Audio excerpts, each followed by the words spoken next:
আজকে আমি করব ড্রাগন ফল মাখা। অদ্ভুত না, কিন্তু খেতে দারুণ হবে।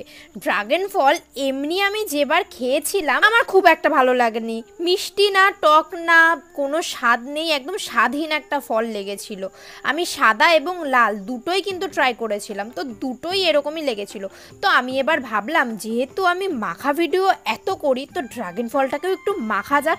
তার জন্য ড্রাগনটাকে ছোট ছোট করে কেটে নিয়েছি, আর তাতে দিয়ে দিয়েছি একটু লঙ্কা পোড়া, লবণ, আর দিয়েছি লেবু পাতা, এবং সাথে দিয়েছি একটু গন্ধরাজ লেবুর রস, আর দিয়ে দেবো কাসুন্দি। আজকে শাউট আউট হচ্ছে মধুমিতা ব্লগ, বলছে খিচুড়ির রেসিপি দাও। তোমার ভিডিও এত ভালো লাগে কি বলবো, মাও দেখে। থ্যাংক ইউ সো মাচ কাকিমা, তোমাকে অনেক ভালোবাসি। কথা বলতে বলতে যখন মাখা হয়ে গেছে, ড্রাগন ফল খেতে যেমনই হোক দেখতে কিন্তু দারুণ। বাই দ্য ওয়ে, মাখার পর কেমন খেতে হলো চলো এবার সেটা বলি। দারুণ হয়েছিল, মানে নর্মাল ফলের থেকেও বেশি ভালো লাগছিল খেতে। তোমরা কিন্তু অবশ্যই বাড়িতে বানিয়ে ট্রাই করো। আর দেখো আমার জিভটা কেমন লাল হয়ে গেছে। টাটা।